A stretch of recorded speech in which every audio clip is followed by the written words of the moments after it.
horse with the speed of light, a cloud of dust, and a hearty hi-yo silver, the Lone Ranger.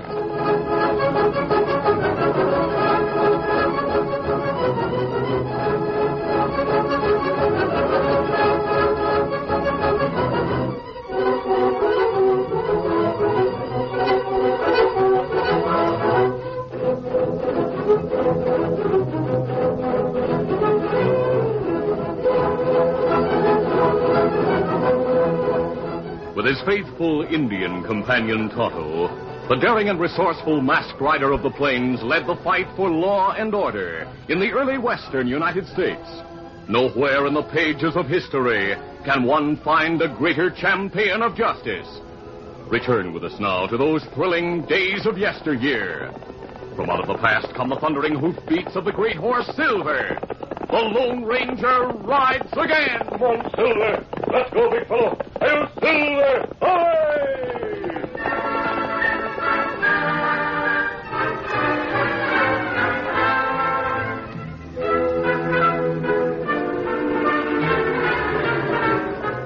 The Lone Ranger and Tonto were riding east from Salt Lake City along the route that was used by the Overland Mail. They rounded a bend, and suddenly they saw 3 Indians pursuing a rider who spurred his horse desperately in a race for his life. Come on, Tonto. We'll help that man. Come on, Silver! Scout! As Silver shod hoofs pounded the plains, the masked man and Tonto drew their guns and started firing from the saddle. The surprised Indians turned as bullets streaked close to them, too close for comfort. They turned their ponies and headed for the hills. Their intended victim drew rein. Ho, ho! He turned to thank his rescuers. Thanks a lot, mister. They almost got... Oh, your mask. My mask needn't worry you. You've proved yourself a friend. Tonto and I are planning to camp in the hills not far from here. Will you accept our hospitality? I'll be glad to. Good, let's go. Come on, Silver. Come on, come.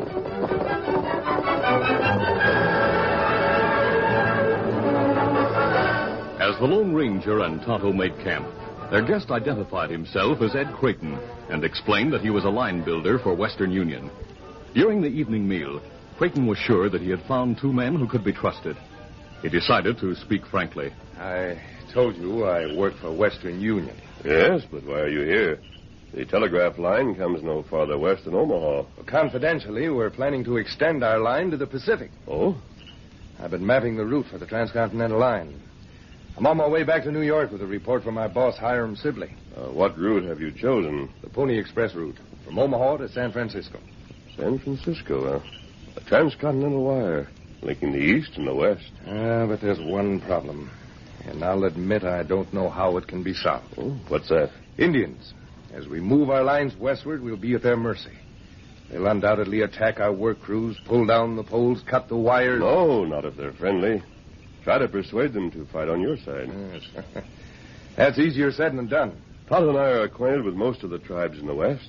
We may be able to help you. Mister, if you would. Count on it, Creighton. When you return with your work crews, your telegraph poles, and your wires, Tonto and I'll look for you.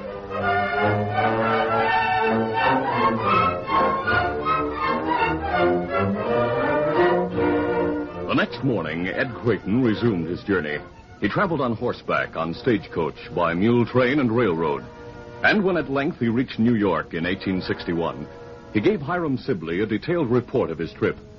Sibley took the report to Washington, where he secured an appointment with the president. When he was ushered into the chief executive's office, Hiram Sibley explained the plans of Western Union. Mr. Lincoln listened closely.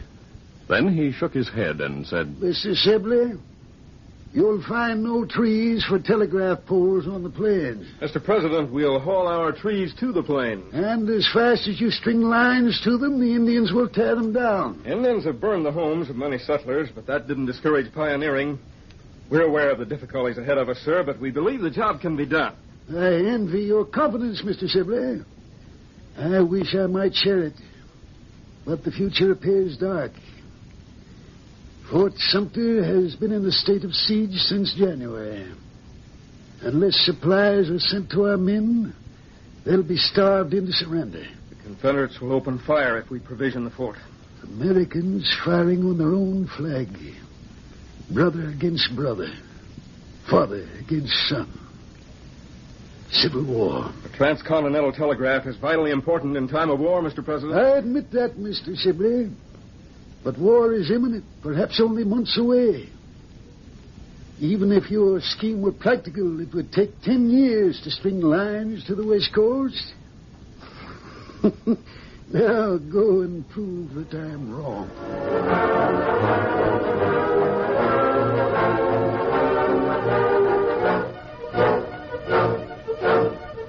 In that spring of 1861, the clouds of war were darker than most people reckoned. The rumble of catastrophe began in early April and increased in volume and intensity until the morning of the 13th day. It was 4:30 when artillery belched fire and smoke in shots at Fort Sumter. This was war.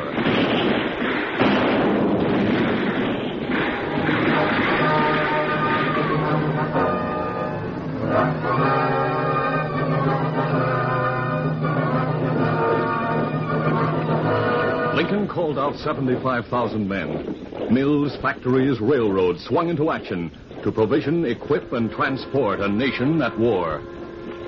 Now, more than ever before, rapid communication was required. Mail carried by even the fastest trains was far too slow.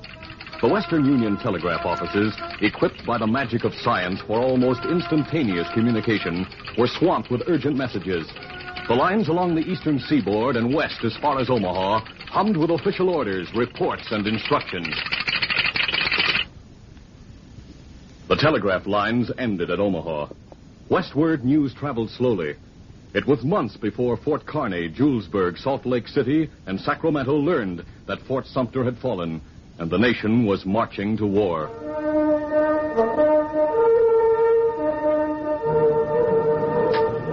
By that time, Hiram Sibley's transcontinental expedition rolled westward. Wagon trains scattered along the route Creighton had mapped. They carried poles, heavy reels of wire, insulators, and batteries to the plains, mountains, and Indian-infested wilderness.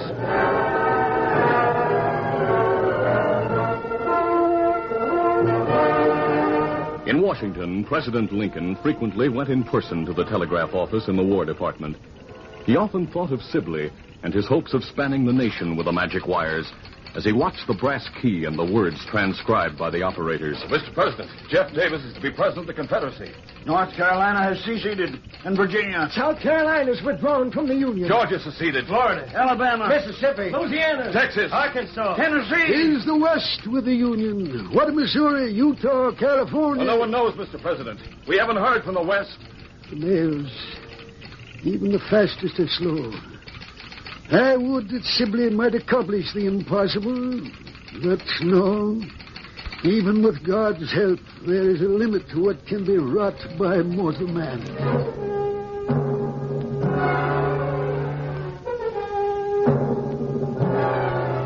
More and more of Mr. Lincoln's time was spent in the telegraph office of the War Department. Here on a warm July 31st, the president waited tensely for the telegraph key to spell out the news of Bull Run.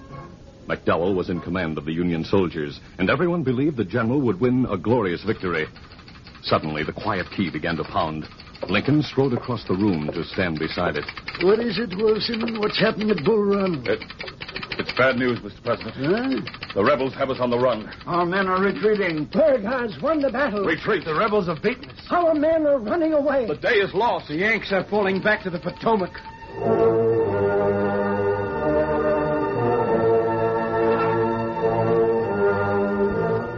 The soldiers came back to Washington, weary, heartsick, defeated. Cartridge powder streaked their faces, and their ears still rung with the sound of gunfire. For many of the boys and men in the retreating army, it was the first taste of enemy shot. Mr. Lincoln was silent as he stood alone in the window of his office watching the survivors. The wounded and the dead passed through the street. The mighty army of the Potomac was straggling back to the capital with defeat at its heels.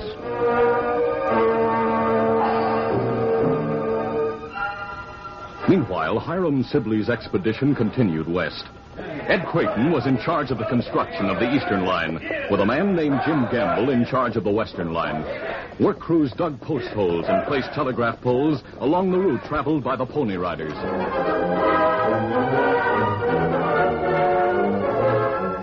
At a point between Fort Kearny and Julesburg, the long poles were planted and wire was strung loosely from post to post, hanging about 6 feet above ground.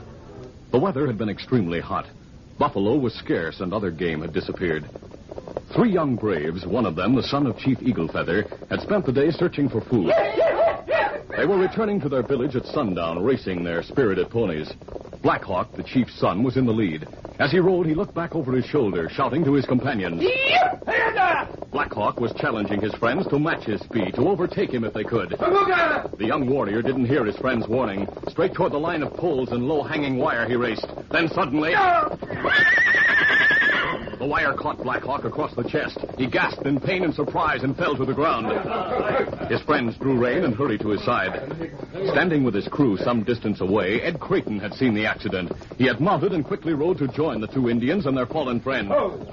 He dismounted and moved to Black Hawk's side. I saw you fall. How badly you hurt? White man's line. Catch Black Hawk. Knock him from Pony. He rode right into the wire. You've been watching where he was You going. go away. Oh, I came here to help you. Son of Chief, not want help. You're the son of an Indian chief? Me, Black Hawk, son of Eagle Feather. Eagle Feather, great warrior. Oh, see here, Black Hawk. I'm sorry you spilled from your horse. You might have broken a couple of Black bones. Hawk, say you go away. I'll help get him back to the village. We help back to village. Tell Chief Eagle Feather what happened to son. Creighton knew Black Hawk had been hurt. The force with which he had hit the wire must have injured his ribs, possibly breaking 1 or 2. But worse than any physical injury was the humiliation Black Hawk had suffered. With 2 of his friends as witnesses, he, the son of a chief, had been knocked from his horse and sent sprawling on the ground. The loss of dignity was enough to arouse any Indian. It would surely arouse the enmity of the Indian chief. That night, a scout named Soda joined Creighton as he stood beside the covered wagon studying the horizon. Yeah, look at those hills, boss. Every one of them is alight with Injun signal fire. I see them, Soda. You know what they mean? They mean trouble. Injun trouble. I was afraid of this. I wish I knew where to look for them. You don't have to look for them, boss. Those fires are blazing bright enough for anyone to see. I'm not talking about fire, Soda. I'm thinking of men. A masked man and an Indian. They saved me from redskins once. And I've a feeling I'll need help again. Mighty soon.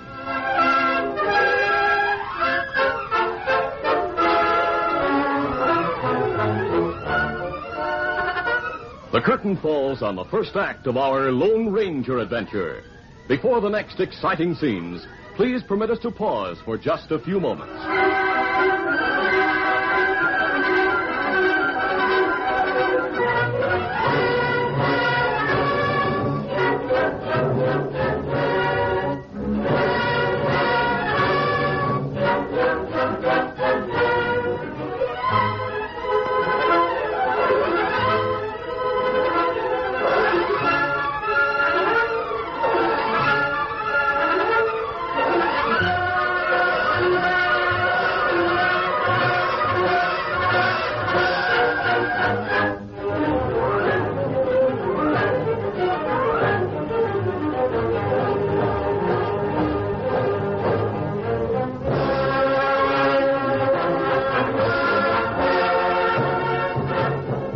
To continue.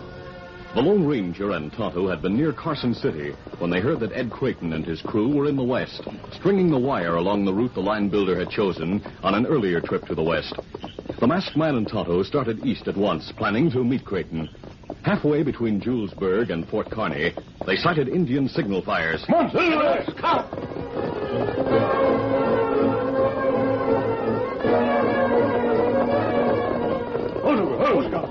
The Lone Ranger and Tonto drew rein at the edge of the Indian village.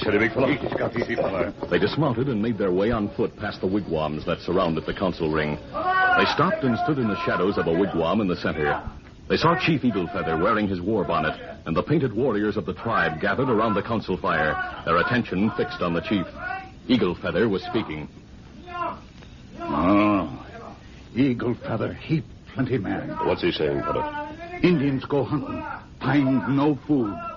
White man put trees without branches on plains, drive away buffalo, all game. It has been a bad hunting season.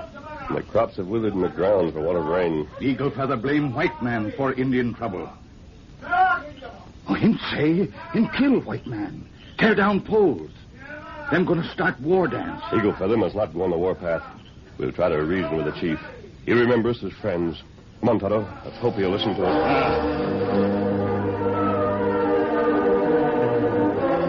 In Washington, President Lincoln also faced a dilemma. Salmon P. Chase, the Secretary of the Treasury, was in Lincoln's study, and Mr. Chase was discussing money. Mr. President, uniforms, weapons, ammunition, food must be paid for. Our treasury is nearly empty. I've tried to bring the matter to the attention of Congress, but the senators do not realize the seriousness of the situation. We need gold and silver desperately, but speculation has driven it from circulation. Mr. Chase, I know of only one place to secure more gold and silver. Where, sir? Tell me where. The Western mines. I've thought of them. But we can't depend on the Western mines. Indeed, we're not sure that the West stands with us. If we could know that California and Nevada and the territories of Colorado, Montana, Washington, Utah will be behind our efforts with all their vast gold and silver resources. Mr. President, we must face reality. Without gold and silver, we'll have to issue paper money. There's nothing to back it up. That would destroy the value of our currency. Our money would become worthless paper. I see no alternative. As the president considered the problems of an empty treasury, Ed Creighton was confronted with disaster of a different sort. He and his crew of line builders were gathered around their supply wagons.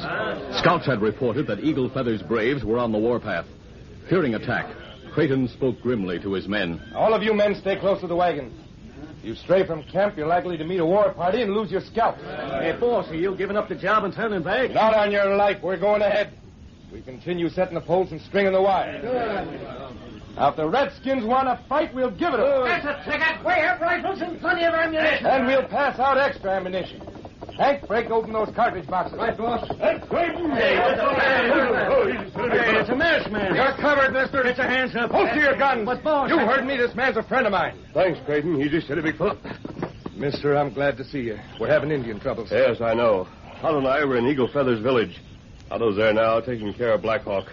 He persuaded them to wait for 2 days before attacking. Thank Tonto for me, mister. That'll give us time to send for reinforcements. We'll be able to get more men to help us fight. That isn't the reason Tonto asked for the delay. Creighton, is your line working from here to Fort Kearney? Yes, but Fort Kearney's 2 days' travel from here. The Indians are hungry. In order to stretch the food on hand, Eagle Feather's rationed his people. Each member of the tribe receives enough to sustain life. But even that will be cut off in 2 days when their supplies are exhausted. Well, I didn't know things were that bad in the village. We'll be glad to help. By helping them, you'll help yourselves. You mean that we'll be able to win their friendship? Yes, and you'll be able to prove that the telegraph is the most wonderful white man's magic they've ever seen. After a demonstration, they'll believe that it's a power for good. Just tell me what to do, mister. I'll bring Eagle Feather and a few of his men here. When the Lone Ranger returned to the Western Union workmen at daybreak, he brought with him Chief Eagle Feather and 4 braves.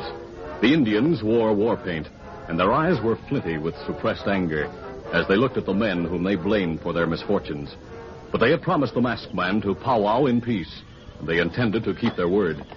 They watched silently as Creighton connected a battery box and small brass instruments to the slender wire. What him do? You and your people use fire and smoke to send messages. That right. Well, my friend is about to send a message. His words will be carried many miles to a great city. The watching Indians tried hard to conceal their superstitious fear as Creighton began to send a message. Their fear was increased many-fold when a few moments later the shining instruments began to sound with no one standing near as the reply to Creighton's request came from Fort Kearney. What that?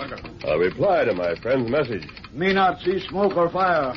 How message sent? The words travel through the wire. Okay. Creighton, Chief Eagle Feather might be interested in knowing the message you sent. I asked for several wagons of food for the chief and his people. How food get here? In wagons from Fort Kearney. They should arrive in 2 days. When it comes, you and your people will know that the white man's medicine is strong and good. If medicine good, why it throw Black Hawk from Pony? Now, this telegraph wire was hanging about 6 feet from the ground. Black Hawk didn't see it and ran right into it. We wait and see how medicine work. We wait 2 days. If food not come, Eagle Feather and braves go on warpath. The powwow ended. Eagle Feather and his men returned to the hills where they watched the crew on the plains below. The first day passed, and the sun rose on the second.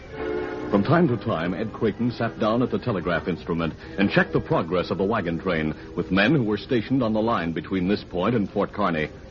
Chief Eaglefeather watched the horizon, and with him the Lone Ranger. It was nearly sundown when the grim-faced chief said, White man, lie to this chief.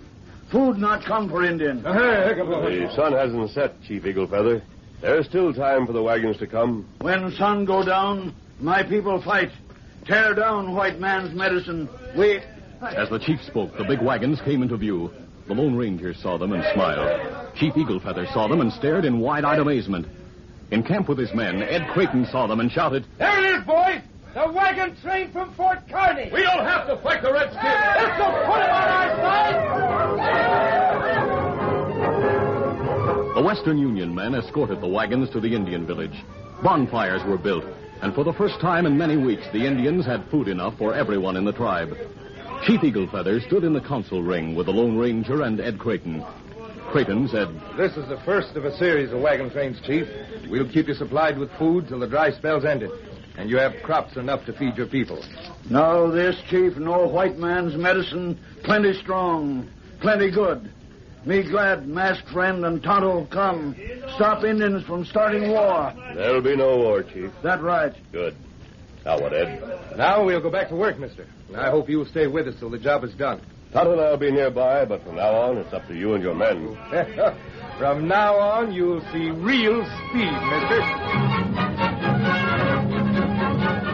Word of the power of the telegraph spread rapidly among the western tribes. As the work progressed, the Lone Ranger and Tonto found increasing numbers of Indians ready to help make white man's medicine. There was an abundance of manpower to cut and trim trees, haul them into position, and set them firmly in holes.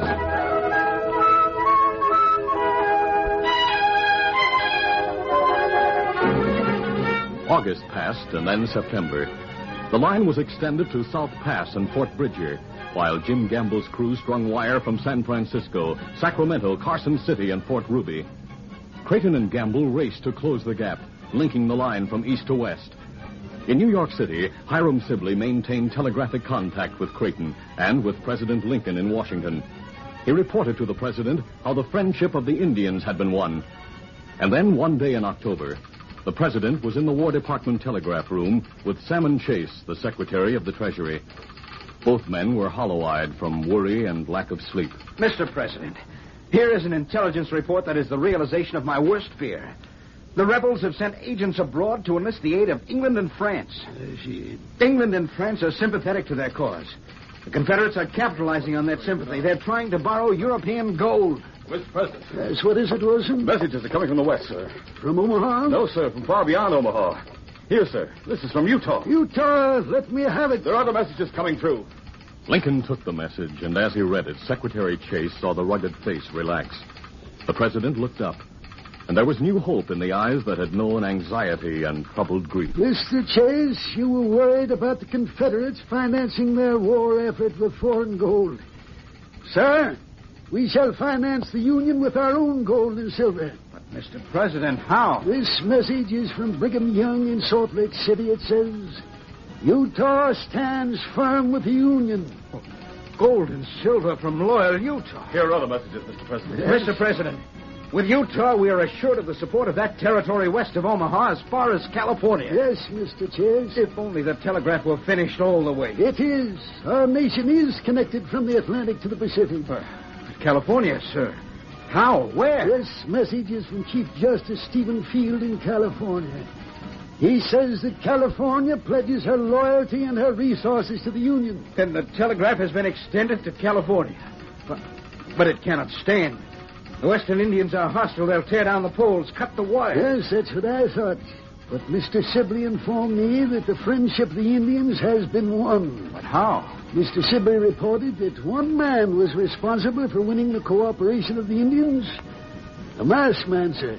I've heard of a mysterious masked rider in the West. He's helped several officials in the government before. He's helped us again. To think of it. A nation united. Now, sir, if the Confederate States of the South were back with us. They shall be, Mr. Chase. The struggle may be long. It may be bitter. But with the aid of Western resources, we are assured of victory. The future will see a truly United States of America, thanks to the efforts of the Lone Ranger.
This is a feature of the Lone Ranger Incorporated, created and produced by George W. Trendle, directed by Charles D. Livingston, and edited by Fran Stryker.